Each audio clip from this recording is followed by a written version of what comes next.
السلام علیکم ناظرین و سامعین عربوں کے مشہور بت جو صفا مروہ کے پہاڑوں میں پوجا جاتے تھے، یہ وہ بت تھے جن کو لوگوں نے اپنے ہاتھوں سے نہیں تراشا تھا، بلکہ اشرف المخلوقات یعنی دو زندہ انسان تھے۔ انہوں نے خانہ کعبہ میں ایسا کیا جرم کیا تھا کہ اللہ تعالیٰ نے انہیں ایسا خوفناک عذاب دیا جو کہ ہمیشہ کے لیے آنے والوں کے لیے عبرت کا نشان بن گئے۔ ناظرین کرام، جب سے خانہ کعبہ کی تعمیر ہوئی ہے، جس نے بھی اس کی بے حرمتی کی یا بے حرمتی کرنے کی کوشش کی، تو اللہ رب العزت نے ان کا وہ حشر کیا کہ رہتی دنیا تک عبرت کا نشان بن کے رہ گئے، خواہ پھر وہ دنیا بادشاہت کا طاقتور بادشاہ ابراہا اور اس کی ہاتھیوں پر مشتمل فوج ہی کیوں نہ ہو۔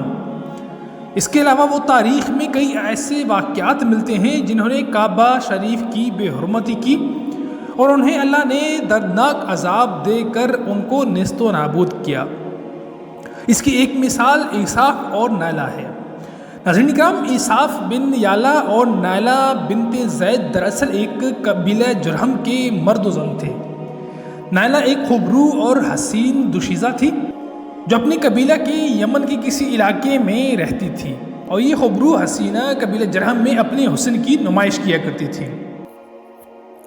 وہ فحش لباس زیب تن کر کے گھر سے نکلتی تھی اور قبیلہ کے نوجوان اس کے آگے پیچھے چلتے رہتے تھے۔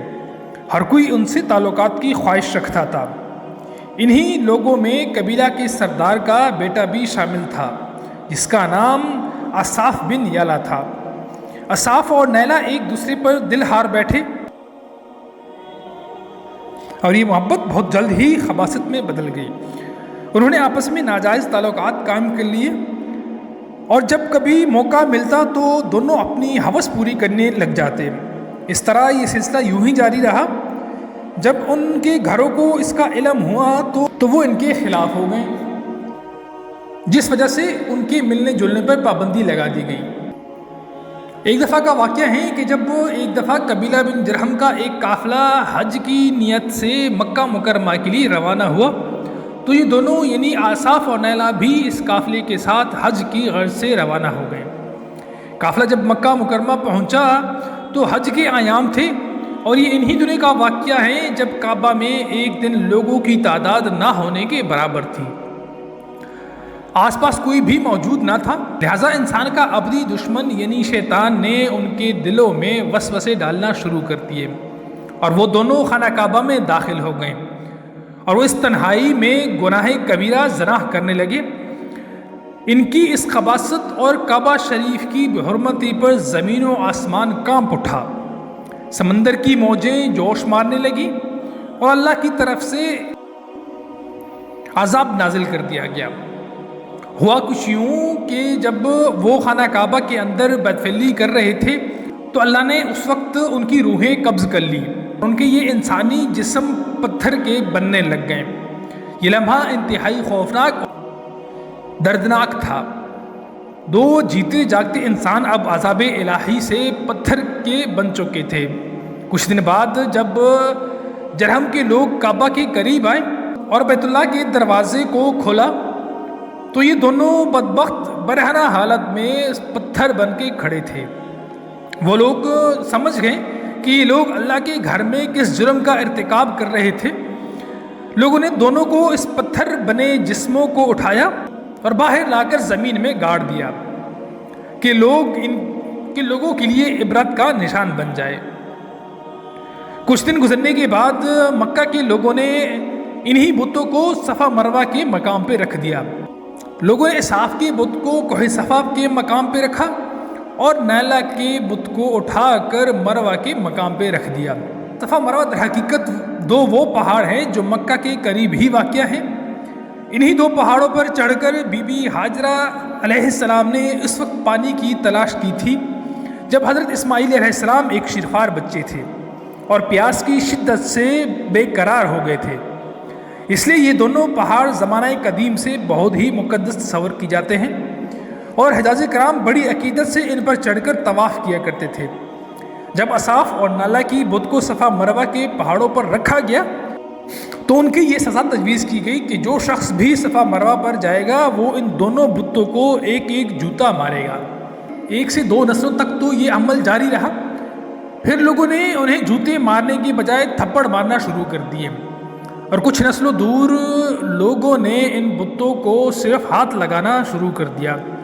اس طرح وقت گزرنے کے ساتھ ساتھ لوگوں نے ان سے عبرت حاصل کرنے کی بجائے ان کی تعظیم کرنے لگے، یہاں تک کہ ایک وقت ایسا آیا کہ عربوں نے جاہلیت کی بنا پر انہیں محبت کی علامت قرار دیا، اور قبیلوں میں ان کی داستان کو انتہائی فخر سے بیان کرنا شروع کر دیا۔ آہستہ آہستہ یہ محبت کی دیوی اور دیوتا قرار پائے۔ 5ویں صدی میں آصاف اور نیلا کے ان بتوں کو بڑے بتوں میں شمار کیا جانے لگا، جن کے آگے لوگ سجدہ کیا کرتے تھے اور قربانی بھی چڑھاتے تھے۔ حضرت زید بن حارث رضی اللہ تعالیٰ عنہ بیان کرتے ہیں کہ زمانہ جاہلیت میں جب مشرکین مکہ بیت اللہ کا طواف کرتے تھے، آصاف و نیلا کے ان بتوں کو چھوتے تھے۔ میں ایک دن حضور صلی اللہ علیہ وآلہ وسلم کے ساتھ بیت اللہ کا طواف کر رہا تھا، لہٰذا میں جب ان بتوں کے پاس سے گزرا تو ان کو چھوا۔ اس پر آپ صلی اللہ علیہ وآلہ وسلم نے مجھ کو ان بتوں کو چھونے سے منع فرمایا۔ میں نے اپنے دل میں کہا کہ دیکھوں کہ چھونے سے کیا ہوتا ہے، اس لیے ان کو دوبارہ چھوا۔ آپ صلی اللہ علیہ وآلہ وسلم نے دوبارہ ذرا سختی سے منع کرتے ہوئے فرمایا، کیا تم کو منع نہیں کیا تھا؟ حضرت زید رضی اللہ عنہ فرماتے ہیں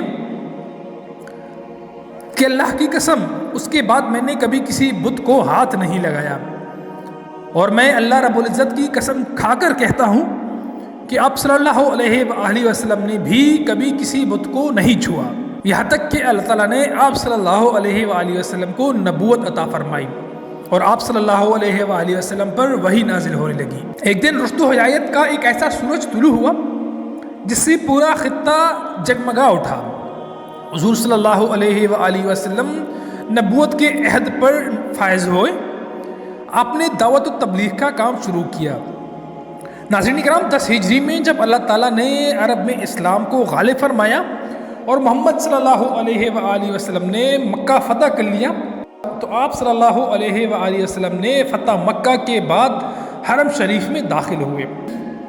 آپ نے حضرت علی رضی اللہ تعالیٰ عنہ کو ساتھ لے کر تمام بتوں کو توڑ ڈالا۔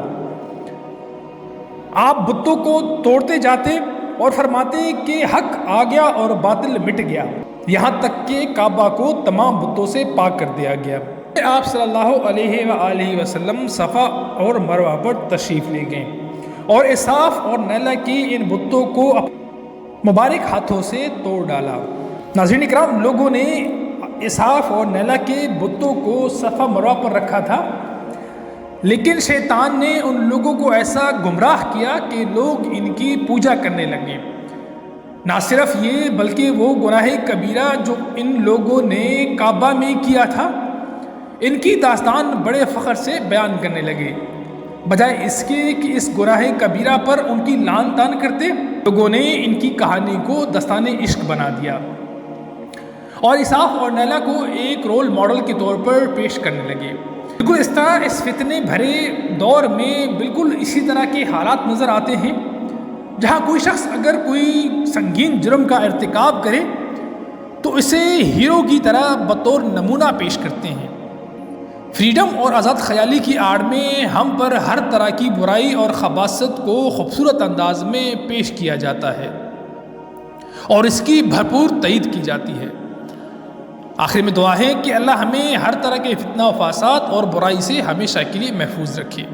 آمین ثم آمین۔